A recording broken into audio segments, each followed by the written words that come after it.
Madame, Messieurs, bonjour. L'annonce avait fait l'effet d'une bombe ce 26 mai 2010. Après des décennies d'opposition radicale, d'opposition frontale, le principal parti d'opposition togolaise d'alors, l'Union des forces de changement UFC, conclut un accord politique de cohabitation avec l'ex-parti unique encore au pouvoir d'ailleurs, le Rassemblement du peuple togolais RPT. 7 ans après, cet accord RPT-UFC est-il encore vivant? Quels en sont les résultats tangibles aujourd'hui? Nous posons la question à notre invité de la semaine, Elliot Arni Ohin. Bonjour. Bonjour. Merci de votre disponibilité et d'avoir accepté d'être avec nous pour parler de cet accord aujourd'hui. Je rappelle que vous avez été chef de la diplomatie du Togo, ministre des Affaires étrangères, actuel ministre, en fonction d'ailleurs, ministre auprès du Premier ministre. Mais vous êtes avec nous en qualité de vice-président de l'Union des forces de changement. Je tiens à vous remercier pour cette invitation qui me permet de parler au nom de mon parti à notre peuple.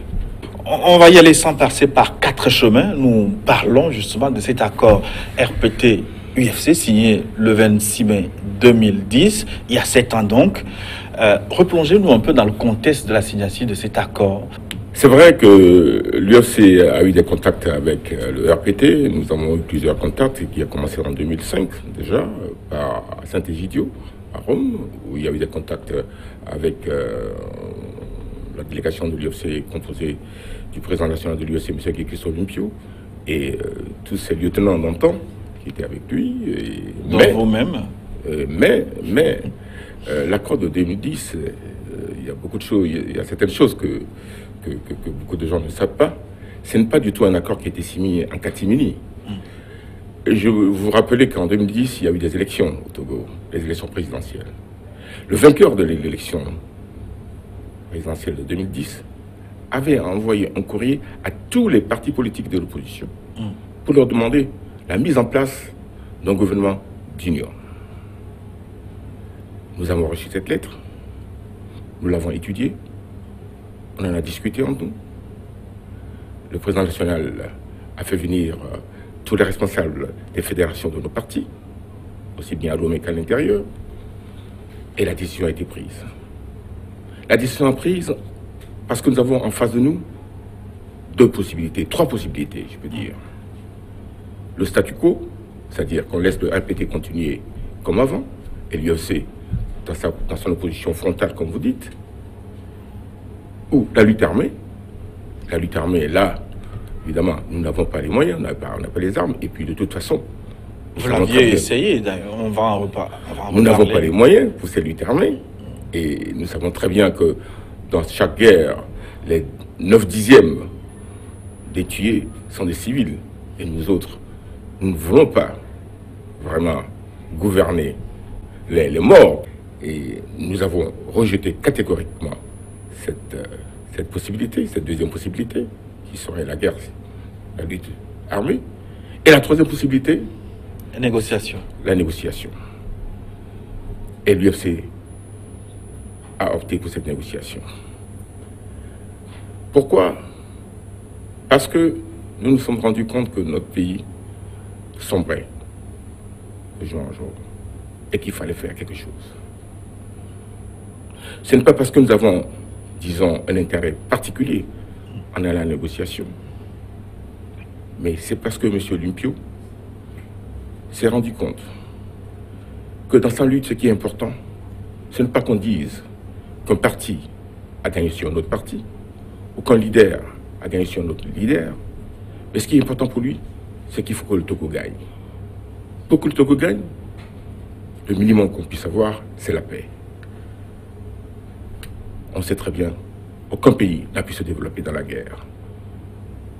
Donc nous nous sommes dit qu'il faut à tout prix arriver à instaurer la paix. Donc, accord signé dans l'intérêt supérieur de la nation, mais expliquez-nous, à vous entendre, c'est une perche qui a été lancée à tous les partis politiques, mais comment cela a été perçu, votre accord, comme une exclusivité accordée à l'UFC? C'est ce que je vous explique. Il n'y avait aucune exclusivité. Mais pourquoi ça a été perçu au sein de l'opinion nationale? Peut-être parce qu'il n'y a pas eu de concertation entre les partis d'opposition d'alors. Vous savez, dans un parti politique, quand on vous fait une proposition et vous répondez oui à cette proposition, vous posez un acte politique. quand vous répondez non, vous posez un acte politique aussi. Cela dépend justement de la cause que vous défendiez et de l'objectif que vous voulez atteindre. Nous, à l'UFC, nous avons jugé bon à cette époque de répondre oui. De répondre oui, mais en posant nos conditions. Nous avons posé nos conditions. Et ces conditions nous ont poussés à aller dans une négociation qui a duré plusieurs jours. Vous avez en face de vous la personne qui a conduit la délégation de l'UFC à cette négociation. Et en face de l'autre côté, nous avons le Premier ministre d'alors, Gilbert Faso Ngo, et le ministre Bojona. Cette négociation a duré plusieurs jours. Et comme vous l'avez dit tout à l'heure, vous l'avez rappelé, finalement, le 26 mai 2010, l'accord a été signé entre l'UFC et le RPI d'alors, ce que nous avons nommé d'ailleurs la paix des braves. Quel élément a joué fondamentalement à votre niveau pour que vous acceptiez finalement cet accord? Parce que plusieurs propositions vous avez été faites. Vous parliez de 2005, le président national de l'UFC, Gilchrist Olympio, a eu plusieurs contacts avec l'actuel président Faure Gnassingbé, notamment à Abuja, avec Obasanjo. Avant le décès du général Gnassingbé, il y avait des contacts avec l'UFC, notamment avec Gilchrist Olympio. En 2010, qu'est-ce qui a joué fondamentalement? Pourquoi cette fois-là, vous avez dit oui, nous allons y aller? Vous savez, avant le décès du président Eyadema, des contacts, il n'y en a pratiquement pas eu. Monsieur Olympio, je vous le signale, a été condamné à mort à 3 reprises. Et c'était vraiment à la bête noire du régime à l'époque. Mais en 2005, les contacts ont été réellement rétablis en ce moment-là. Et nous avons commencé à en discuter. Mais comme je vous le disais tout à l'heure, ce n'est pas ces contacts-là qui ont abouti, en quelque sorte.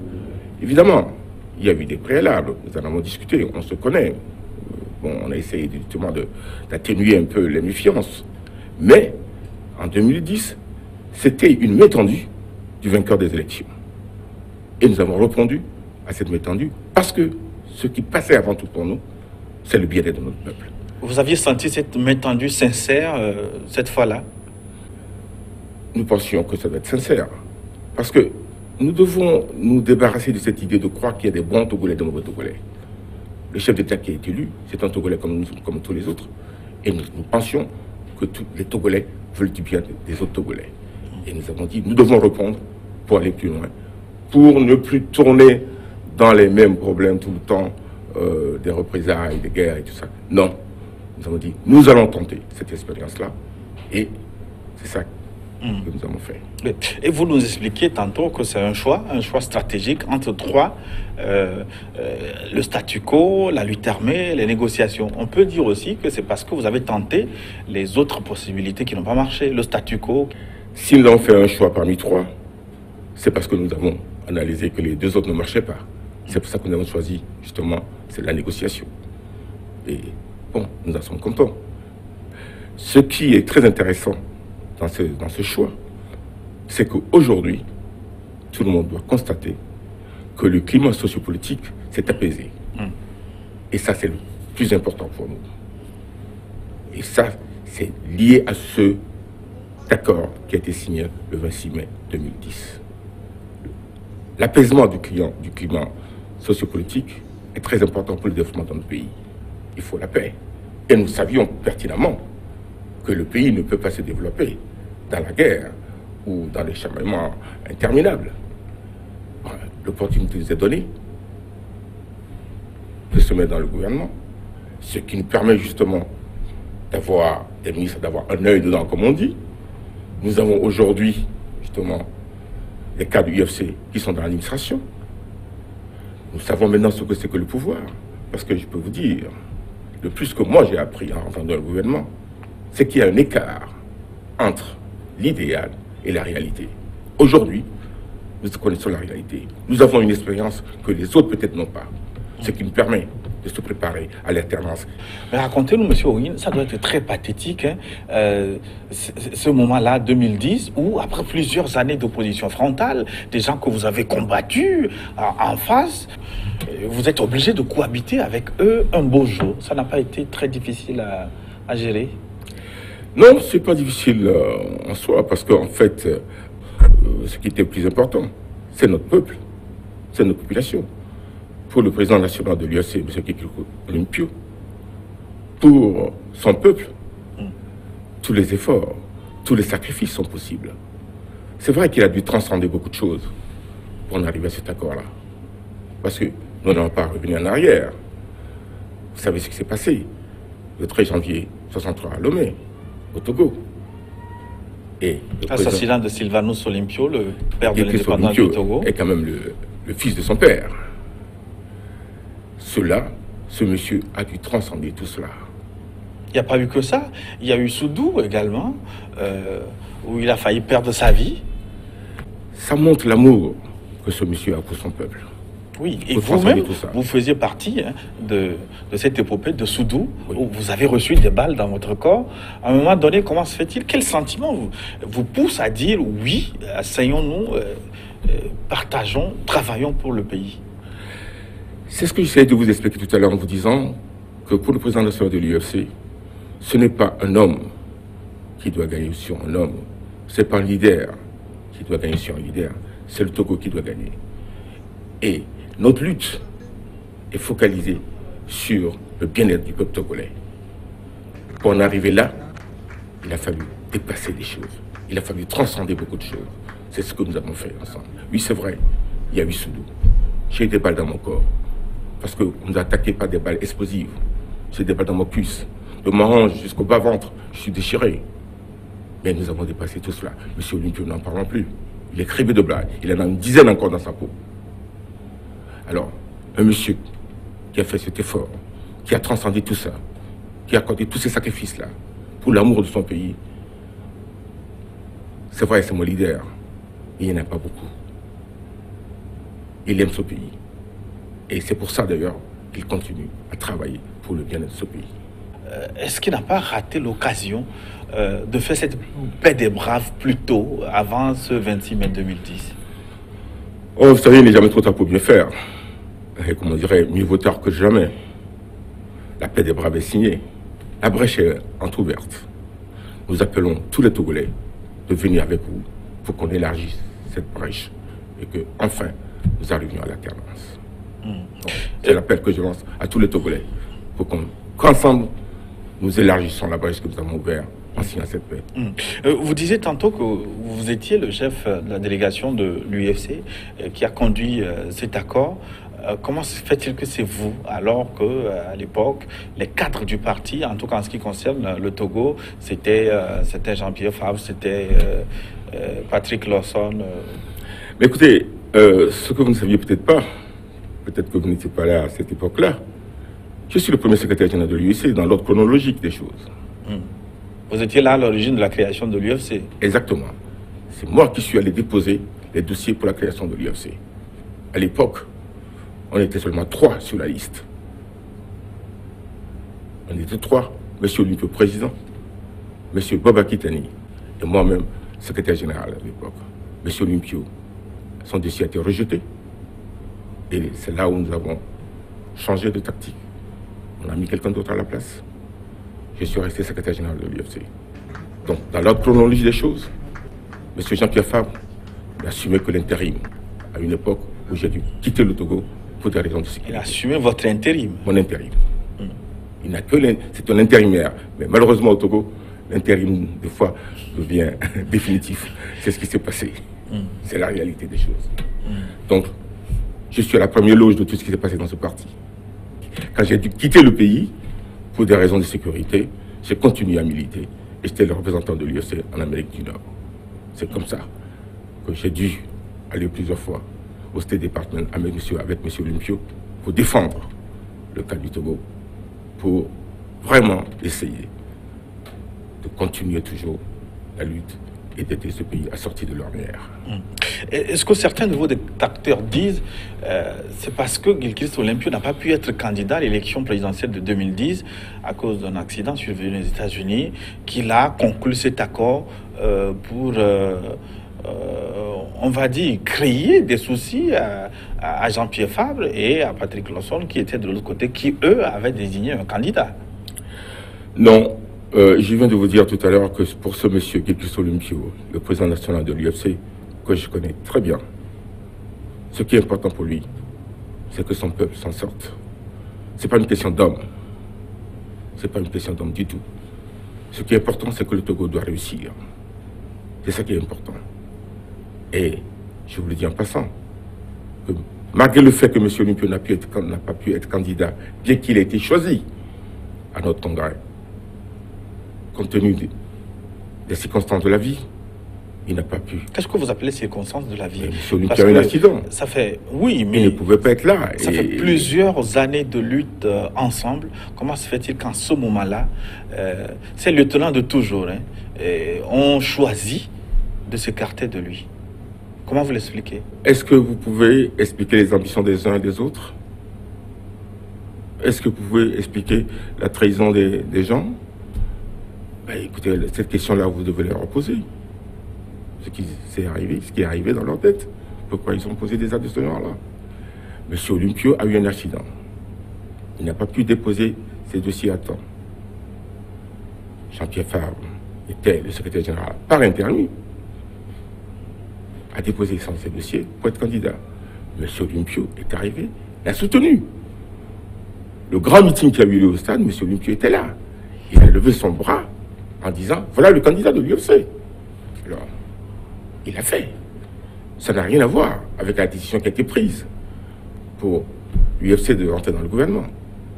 C'est deux choses différentes. C'est une stratégie du parti qui a été décidée, pas par M. Olympio tout seul, par tous les membres du parti, puisque je vous disais tout à l'heure que tous les présidents fédéraux de l'UFC, de Lomé à CKC, ont été consultés. Ils sont venus à Lomé, plus de 40, et la majorité absolue a décidé que l'UFC doit rentrer dans le gouvernement. Voilà ce qui s'est passé. Tout le reste sont des balivernes. On ne va pas revenir totalement sur cet accord, mais si on voit ce que vous avez obtenu, c'est un accord de participation gouvernementale. Vous aviez obtenu à l'époque 7 portefeuilles sur une trentaine. Est-ce que c'est pas trop maigre, sur Ouine? Pourquoi vous n'en avez pas eu plus? L'UFC n'a pas été élu. Nous n'avons pas le pouvoir. Nous avons signé cet accord pour ce climat sociopolitique apaisé que nous voulions pour notre pays. C'était ça le plus important.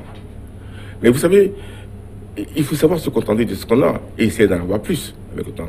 On vient de très loin.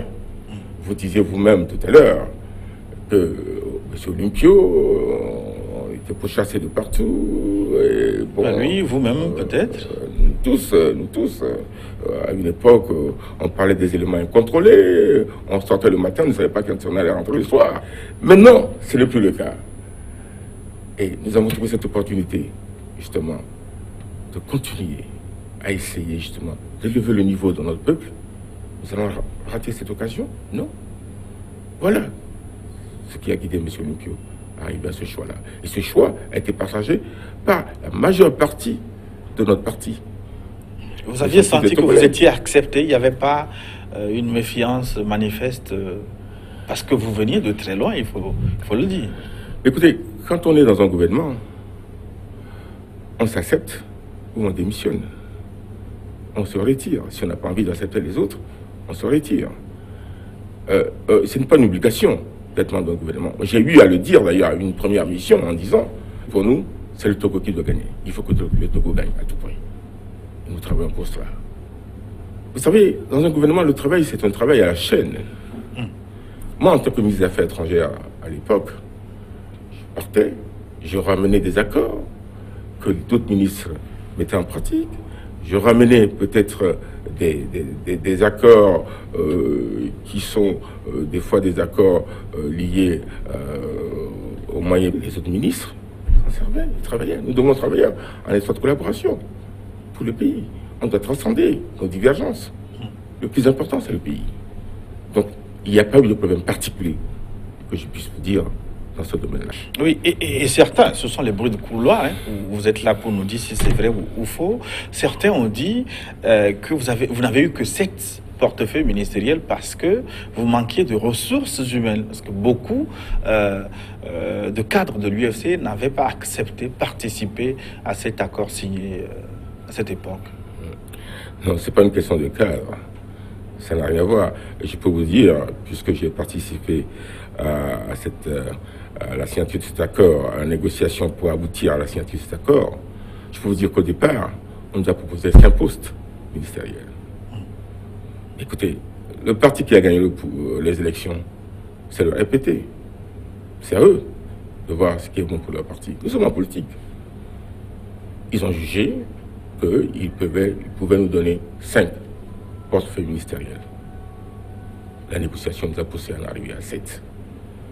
Bon, c'est pas une question de quantité, c'est la qualité. Et c'est la qualité des gens au travail qui était important. C'est ce que nous avons fait. Et la preuve, vous voyez bien où on en est en ce moment. Les choses évoluent. Et nous travaillons. Donc vous n'avez pas eu de difficulté à convaincre vos cadres à participer à cette équipe gouvernementale, parce qu'on sentait, le contexte de l'époque, c'était difficile.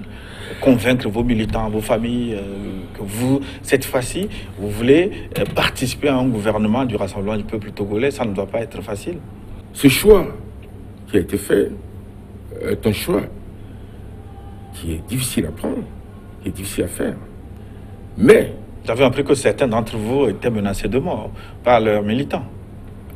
Ça, c'est classique. Hein. Il y a eu vraiment des problèmes, y compris le président national aussi. Nous avons été... Il y avait eu vraiment des représailles en cours. Je ne vais pas rentrer dans ma vie privée, dans des choses personnelles. Mais oui, mais je crois que quand on s'engage en politique dans le pays, il y a des choses qu'on doit dépasser. Nous avons dépassé tout cela. Le président national a été appuyé par tous les présidents, la plupart des présidents de nos fédérations, qui lui ont dit, qui le soutiennent. Il n'a qu'à aller de l'avant, parce que ils ont compris, autant que le président national, que le plus important, c'est le Togo. Et que le Togo, par cette voie, peut gagner. C'est ce qui s'est passé. Mais cette pression sur Quintes peut s'expliquer aussi par le fait que vous n'ayez pas suffisamment sensibilisé la base avant de signer cet accord. Peut-être, vous avez parlé des présidents fédéraux, mais le militant lambda de l'UFC, est-ce qu'il n'a pas manqué d'être convaincu par le bien fondé de cet accord? Mais je vous disais tout à l'heure qu'avant de signer l'accord, il y a eu la rencontre avec tous les présidents fédéraux oui. du parti. Mais c'est vrai que quand on va aux élections présidentielles et qu'on a les résultats que le président a nommés, il ne va pas attendre pendant une année avant de former son gouvernement. Nous étions pressés par le temps. Nous devions rapidement prendre une décision. Et c'est pour ça que nous avons eu contact avec le président fédéral, qui nous ont donné leur OK pour qu'on rentre dans le gouvernement. Et nous avons commencé à essayer justement d'expliquer ça à la population. Mais nos amis d'antan, qui sont devenus, disons, pas de nos ennemis, mais qui ont créé leur parti, qui ont créé une scission dans le parti, ont pris le devant des choses. Tabou battant, disons, matraquage médiatique, mensonge, calomnie, tout ça. M. Olympio nous a dit, ne rentrez pas dans ce jeu-là. Le plus important, c'est le pays. Ne répondez pas à l'époque. Et je pense avec du recul que c'était une très bonne stratégie de sa part. C'était sa maturité d'esprit, sa sagesse qui a permis justement d'éviter justement des chemins entre nous, des disputes inutiles, des confrontations qui n'aboutiront à rien. Le plus important pour lui, c'était sa décision qui concerne son peuple. C'est ça le plus important pour lui. Vous parliez donc de la scission qui a suivi la conclusion de cet accord RPT-UFC, et certains des cadres de l'UFC sont allés créer un autre parti politique, un creuset qui a rassemblé cette fois-ci maintenant l'ancien courant de l'UFC, le courant, la branche dure. Est-ce que la création, cette scission n'a pas vidé l'accord de sa substance? Pas du tout, c'est un choix que certains à une époque ont fait. Tous ceux qui sont restés ont fait un autre choix. Nous essayons justement de mettre en place une démocratie. La démocratie, nous devons la vivre en notre sein. L'engagement politique, c'est un engagement individuel. Ces gens étaient libres. Et M. Olympio, d'ailleurs, quand il y a eu cette scission, il a toujours maintenu, en disant d'ailleurs que les portes et les fenêtres sont restées ouvertes. Si les gens veulent revenir, ils peuvent revenir. Et certains sont revenus. Mais évidemment, ils sont revenus. Parce qu'ils se sont rendus compte, après que les illusions, ces illusions sont passées, et ils sont retrouvés en face de la réalité, qui a commencé à émousser les mensonges de ces illusionnistes. Ces illusionnistes qui prennent le pouvoir chaque week-end à la plage. Quand ils se sont rendus compte de ces réalités-là, ils sont revenus. Vous savez, l'arbre qui tombe fait beaucoup plus de bruit que la forêt qui pousse. Et ce que je peux dire, c'est demander à tous nos compatriotes de nous rejoindre, j'allais dire ce mois de mai, mois de l'arbre, c'est de leur dire de venir ensemble pour faire pousser la forêt du Togo pour le bien-être de notre pays. Vous parlez de forêt qui repousse. Je suppose que vous avez en esprit ces anciens militants de l'Union des forces de changement qui sont en train de revenir au bercail. On va reparler de cette nouvelle dynamique que suscitent ces jeunes qui demandent pardon à Gilchrist Olympio et le soutiennent désormais. Ils estiment que c'est lui la solution. On va reparler de ces jeunes qui se sont réunis, on l'a appris hier, et qui comptent organiser très prochainement un meeting. Ils parlent du 10 juin, donc pour étaler sur la place publique leur nouveau choix, revenir à l'Union des forces de changement. Mais Elliott, avant de revenir dans la deuxième partie sur les résultats concrets que vous avez pu obtenir à travers cet accord RPT-UFC, avec le recul, pensez-vous avoir eu raison de signer cet accord aujourd'hui? Alors là, tout de go, je vous dis, si c'était à refaire, nous le referons. Oui. Nous ne le referons pas parce que l'UFC a un intérêt particulier en signer cet accord. Nous le referons quand nous voyons le résultat que cet accord a apporté. Le résultat le plus palpable et le plus important, c'est ce que je vous disais tout à l'heure. C'est le climat sociopolitique qui règne en ce moment au Togo. C'est l'apaisement de ce climat politique, sociopolitique qui règne depuis la signature de l'accord. Il y a vraiment apaisement. Vous pouvez nous dire le contraire? Est-ce que vous vous rappelez des années 90, 91, 93, ce qui s'est passé au Togo? Est-ce qu'il n'y a pas eu d'autres élections au Togo? Dans le temps, après chaque élection, c'est les fuites. Hein.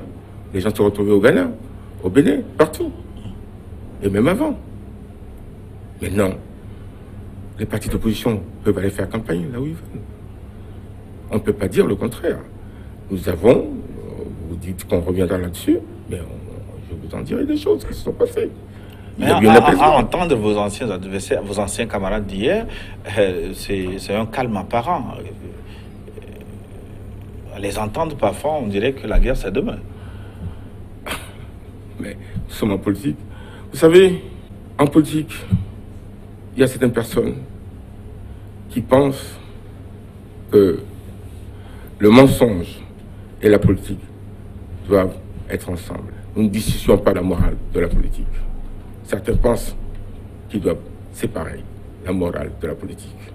Ils racontent n'importe quoi. C'est du mensonge ou des erreurs de perception, aussi bien de votre camp que des autres? Est-ce qu'il n'est pas possible que ce soit vous qui n'ayez pas le vrai regard de ce qui se passe dans le pays? Mais nous sommes dans un gouvernement. Nous voyons bien ce qui se passe. C'est nous. Nous sommes dans le gouvernement. Nous n'avons pas le pouvoir, mais nous sommes dans un gouvernement où les décisions se prennent. Oui, vous connaissez les réalités du gouvernement. Mais au sein de la population, est-ce que vous avez les informations, les vraies informations? Vos militants vous remontent ce qu'ils vivent et quel est le climat?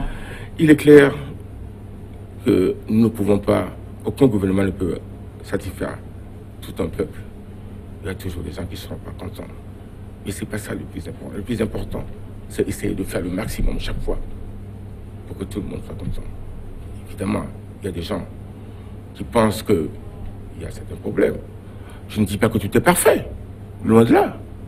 Il y a beaucoup de choses à faire. C'est pour ça que nous nous battons d'ailleurs. Et d'ailleurs, la démocratie, c'est un système de l'inachèvement, d'un travail perpétuel, d'amélioration. Ce n'est pas du tout quelque chose de fiché. On arrive, on l'atteint et puis c'est fini.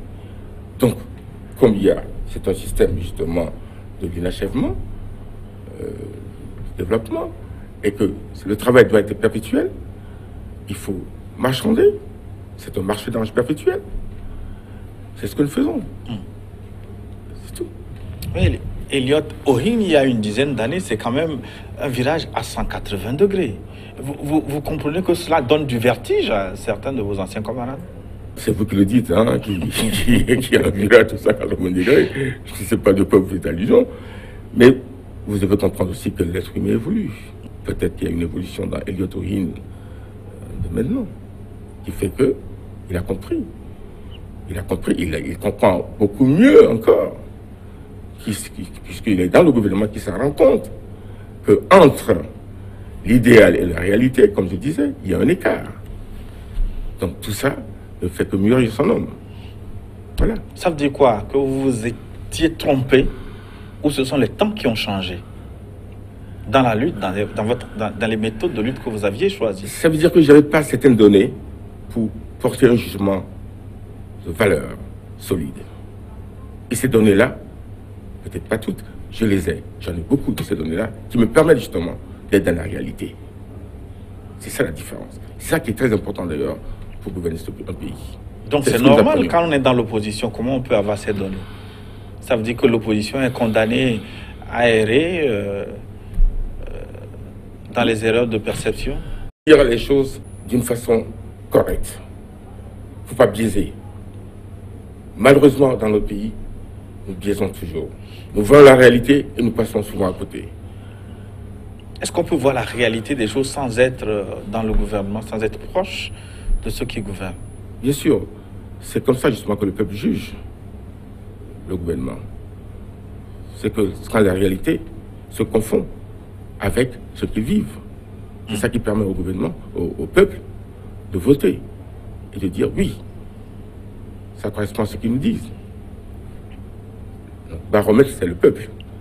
C'est pour ça qu'il y a des élections. Vous avez parlé des cadres de l'UFC qui sont rentrés au gouvernement, mais les autres, on ne les voit pas, on ne les connaît pas.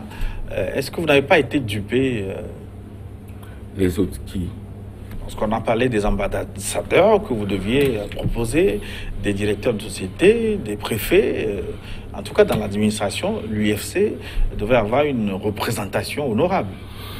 Des préfets, nous en avons un certain nombre de préfets. 3 ou 4 Bon, nous en avons 5. Nous avons les ambassadeurs. 5 sur 35, le compte n'est pas très bon. 5 au lieu de 0, il y a quand même une différence. Il faut commencer par 5, et bientôt nous allons arriver peut-être à 10, à 15, à 20. Et nous luttons pour ça, nous battons pour cela. Il faut commencer quelque part.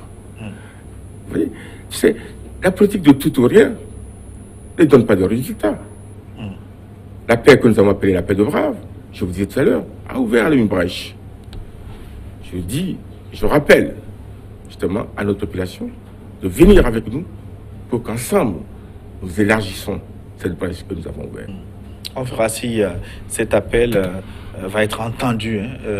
Quand vous parlez du peuple, c'est les opposants d'aujourd'hui, vos camarades d'hier, ou c'est la société civile, ou c'est un peu tout le monde? Ah, c'est le Togo, c'est tout l'ensemble.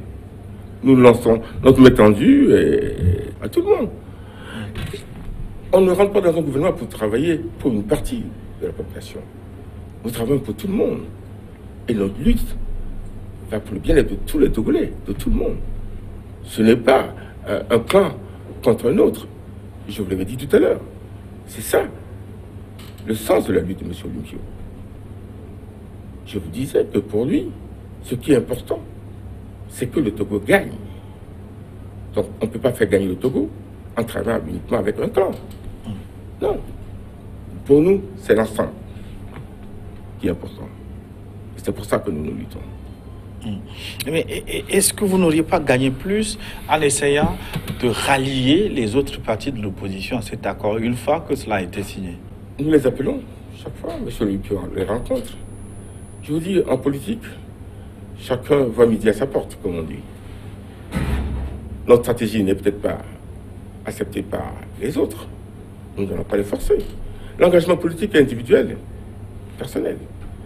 on ne va pas obliger les gens à nous suivre s'ils ne veulent pas nous suivre. La fin justifie les moyens.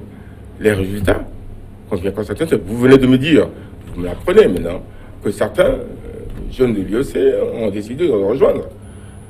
Ils ont décidé de nous rejoindre, peut-être qu'ils ont vu que les résultats sont en cours. Peut-être, j'en sais rien. C'est vous qui m'avez donné le scoop. Peut-être c'est ça. On n'est pas au courant pour le moment. Pour le moment, officiellement, non. On verra tout à l'heure, plus concrètement, les fruits, les retombées de cet accord RPT-UFC sur l'ensemble des Togolais dans la seconde partie de notre forum. Merci de rester avec nous, Elliot Toyin, pour cette seconde partie. C'est moi qui vous remercie. À tout de suite après cette nouvelle édition de Journal sur votre chaîne.